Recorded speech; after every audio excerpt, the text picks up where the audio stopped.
Okay, this is the thing I would like you to work on. You have a goal of 120. 120 is your goal. Just go as slow as you need to. Work it up as slow as you have to.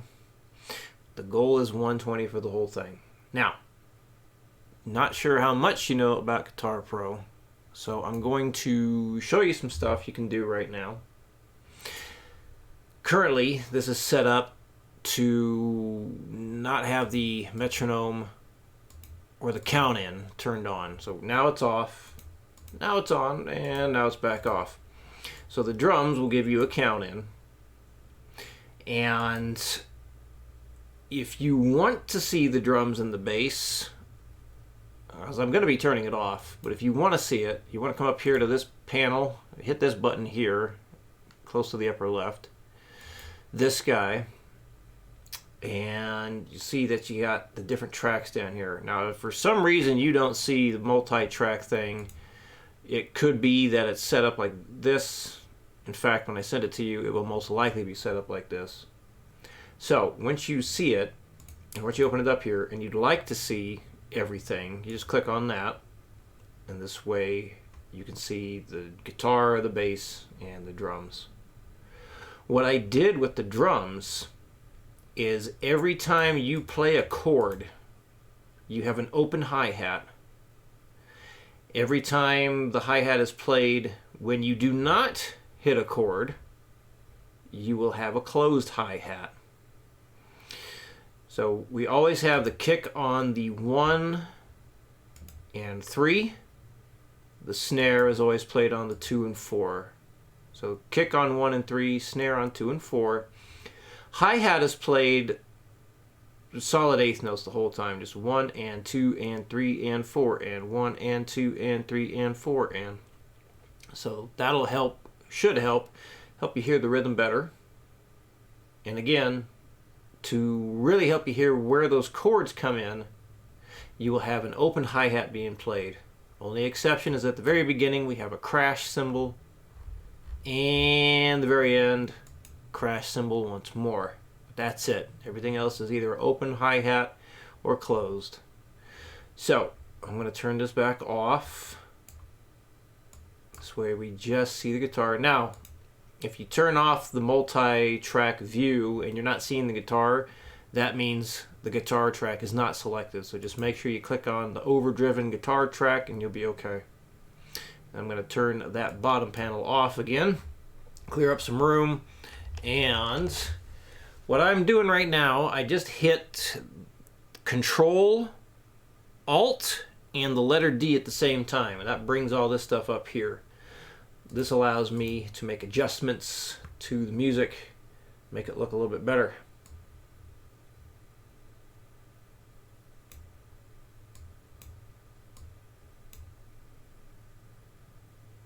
Oop, that's why it looks wrong.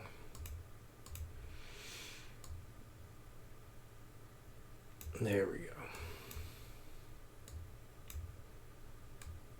go. Okay. And then to turn that feature off, once again, hit Control, Alt, and the letter D. All three of those at the same time. Okay. So I am going to play along with this so you can hear and see it all. I'm going to do this at 60 to start, and then I'll do it at 120. I believe you know how to change the tempo already. If I am incorrect, just let me know. Okay. 60 beats per minute. 1 sec. Let me just do a volume check. Because I was using the Focusrite for some music sounds, and it crapped out on me recording the video. And I have no idea why. So yay! Technology problems. Fantastic, right?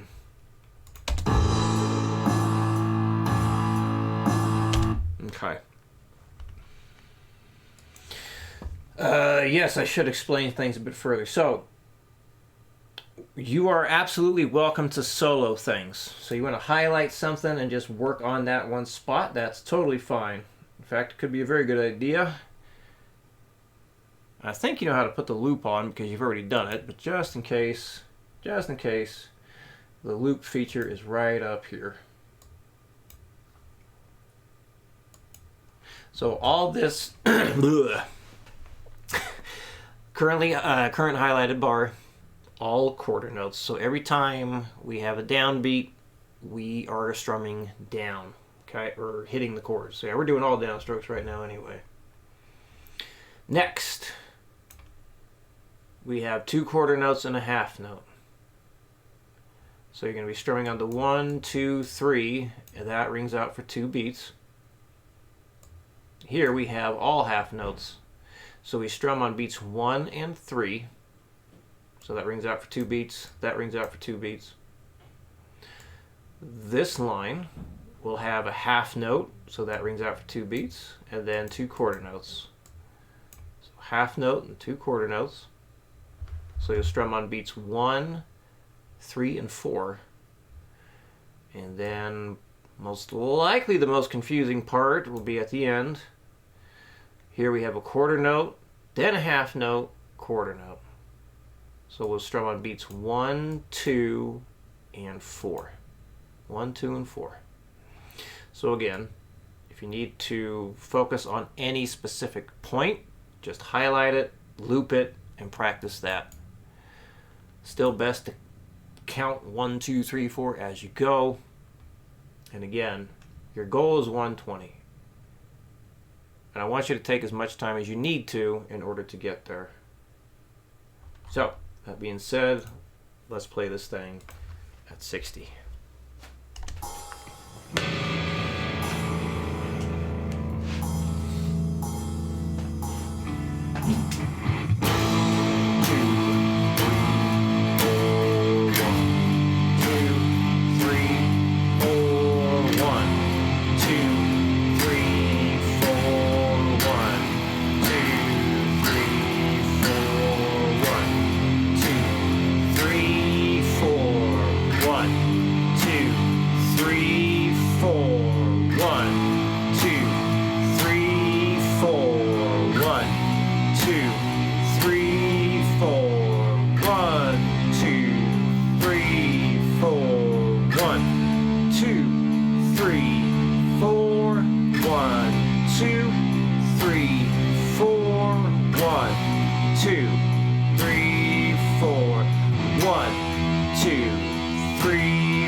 Don't know how much good this will do, but I'll zoom in a little bit in case it is helpful.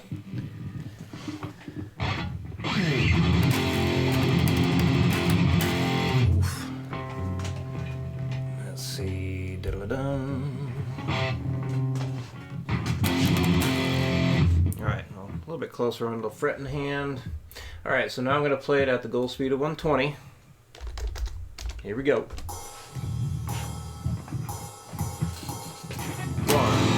Ha! Wrong chord. Good lord. Take 2. 1, 2, 3, 4. 1, 2, 3, 4. 1, 2, 3, 4. 1, 2,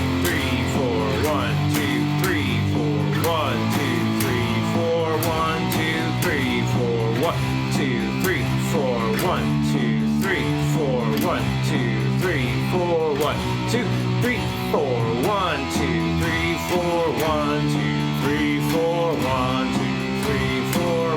2, 3, 4, 1, 2, 3, 4, 1, 2, 3, 4, 1, 2, 3, 4, 1, 2, 3, 4, done. All right. Next. 1 1 second. I need to pull up an image here.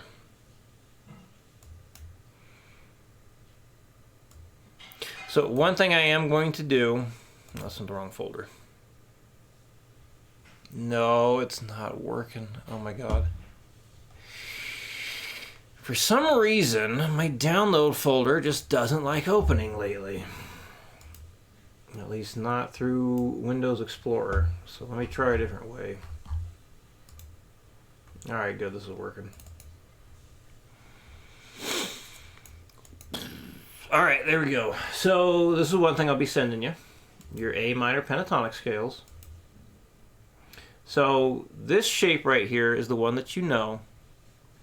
And with that chord progression you played, or you showed me yesterday, just take this whole shape and you can move it down to the 1st fret.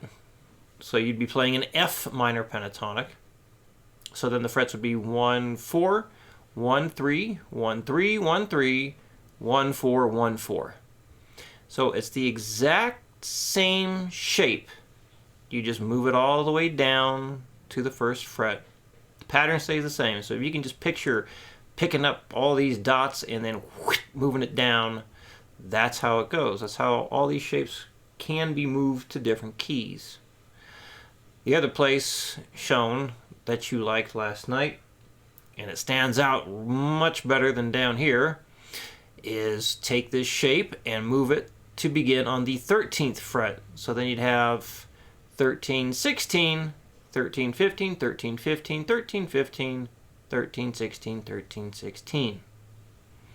And then you're playing the F minor pentatonic way up here. So, got you the pentatonic shapes here. You got your 5 shapes.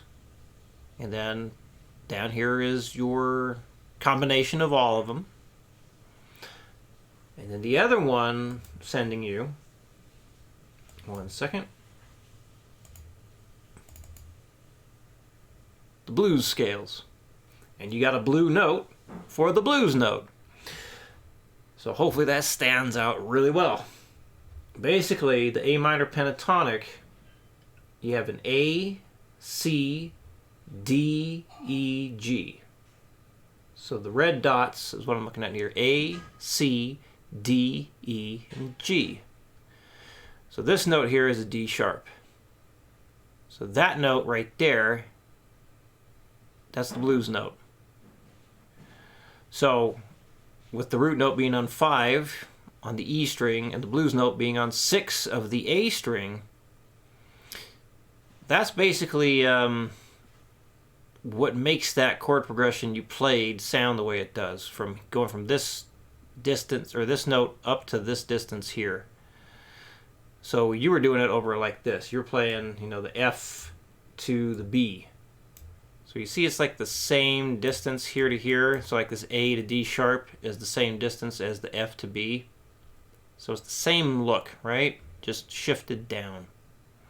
And so for you, you can take this shape and then move it up to start on the 13th fret. And then you'd find that blues note pattern right in here. So there's your root note, there's the blues note. So when you solo with this, to really give it that kind of mean sound, hit the blues note enough times. So I would focus on just getting the one shape down before you add another or another, because we want to memorize one at a time. Some of these shapes aren't very friendly to hold. There's a bit of finger shifting or hand shifting that needs to be done, like this one here. It's kind of a funky shape, but that's what the scale is. And then down here you got your reference for the whole thing.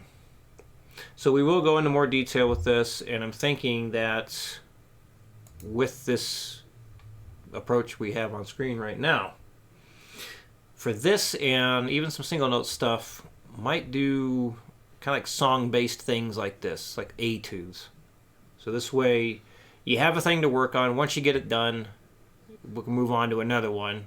This way you can practice and learn the basic stuff happening. And then we can focus more on the creation side of music. So I will be making I need to do it this week because I keep thinking about it. I'm going to make a video on how to start improvising and how to take scale shapes and use them, because it's a thing.